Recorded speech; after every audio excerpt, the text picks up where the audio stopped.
مرحبا بكم في قناة عايشة شانيل. ما تنسوش تدعموني باللايك والاشتراك لنكمل رحلتنا مع نظرية المفسر. أعرف نفسك أولا. من أهم أسباب فشلنا في الحياة جهلنا بأنفسنا وعدم معرفتنا بقدراتنا وأولوياتنا. ويكفي هذا السطر لاختصار مجمل المقال. فقبل أن تعرف غيرك يفترض أن تتعرف على ذاتك، وقبل أن تفهم الآخرين عليك فهم نفسك، وقبل أن تفكر في الإقدام على أي عمل افحص ميولك وقدرتك على إنجازه. فمن أهم أسباب فشلنا في الحياة ضبابية الأحلام وعدم معرفة ماذا نريد وماذا نستطيع وإلى أي اتجاه نميل. وحين نفشل في أي مجال نسارع للوم الآخرين ولا نفكر للحظة في أن عدم فهمنا لأنفسنا قد يكون أهم أسباب فشلنا. وفي هذا المقال وضعت مجموعة أسئلة من شأنها تقديم صورة واضحة لأنفسنا ومساعدتنا على فهم ذواتنا ونواحي قصورنا وتميزنا. فعلى سبيل المثال، في حال عدنا إلى مرحلة طفولتك الأولى، هل تتذكر أبرز حلم في رأسك؟ ماذا كنت تريد أن تصبح حين تكبر؟ ماذا كان يثير دهشتك وفضولك؟ ماذا كان يثير إعجاب الناس بخصوصك؟ ماذا كانت تتوقع وما لن تتوقع عن مستقبلك؟ صحيح أن أشياء كثيرة تغيرت منذ ذلك الحين، ولكن العودة إلى أحلام الطفولة كثيرا ما يعيدنا إلى أحلامنا النقية ورغباتنا الحقيقية قبل أن تجبرنا الظروف والعقبات على نسيانها وتجاهلها. وكم حلم طفولي أجله صاحبه لما بعد سن التقاعد. وبطبيعة الحال لا يوجد إنسان راض عن نفسه. وأذكر صديقا كان يسأل الآخرين دائما: هل أنت راض عن نفسك؟ ورغم أنه لم يهتم يوما بمعرفة الجواب، إلا أن سؤاله كان يعيدنا دائما لجادة الصواب، بالكم المتعب من الأخطاء والخطايا التي نحملها على أكتافنا. فإن كان الجواب لا، فالخطوة التالية هي: ماذا ستفعل بهذا الخصوص؟ وأنا شخصيا أؤمن بأن البشر متشابهون بنسبة 99%، والسؤال يتعلق 1% التي تميزك عنهم وتتيح لك التفوق عليهم. انظر جيدا إلى الناس حولك، ستلاحظ معظمهم على قدر جيد من الذكاء والتعليم والموهبة، وستلاحظ أن معظمهم يملكون أفكارا متماثلة ومواهب متشابهة وأحلام مشتركة.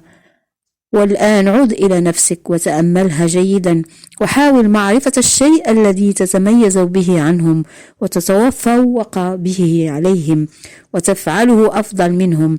هذه الميزة الاستثنائية هي مصدر تفوقك ونجاحك، بشرط امتلاك ما يكفي من الإصرار لتطبيقها على أرض الواقع.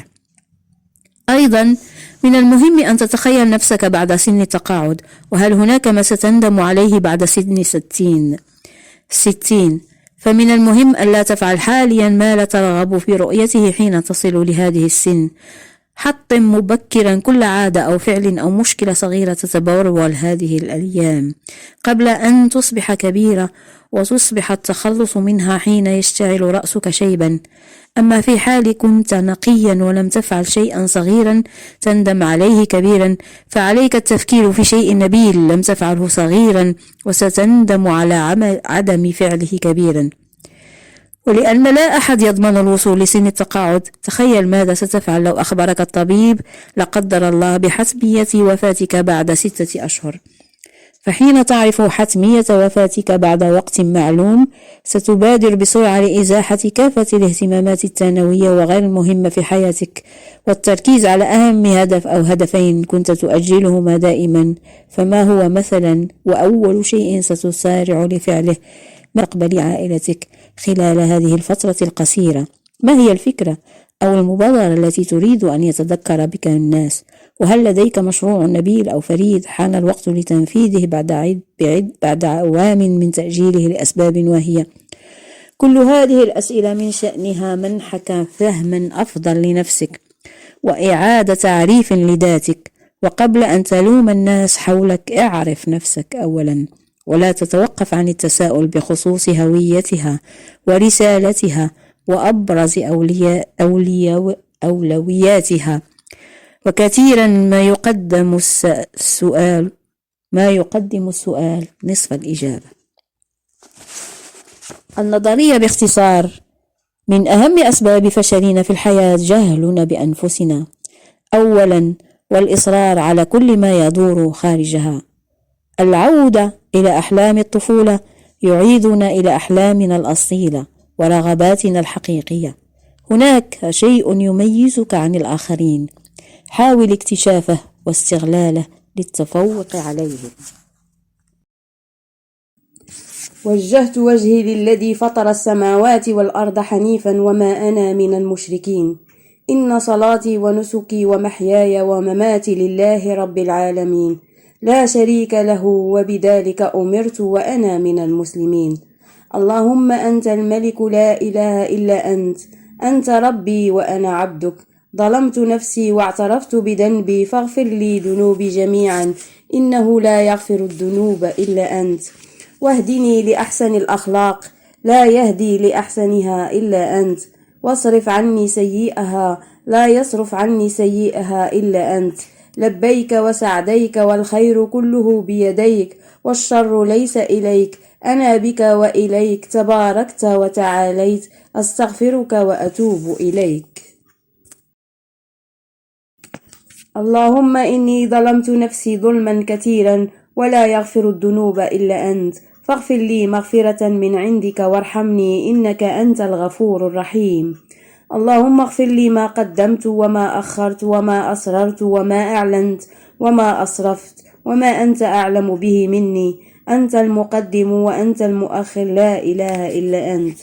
اللهم أعني على ذكرك وشكرك وحسن عبادتك. اللهم إني أعوذ بك من البخل، وأعوذ بك من الجبن، وأعوذ بك من أن أرد إلى أرض العمر، وأعوذ بك من فتنة الدنيا وعذاب القبر. اللهم إني أسألك الجنة وأعوذ بك من النار. وإلى فيديو قادم إن شاء الله. ما تنسوش دعموني باللايك والاشتراك والتعليقات.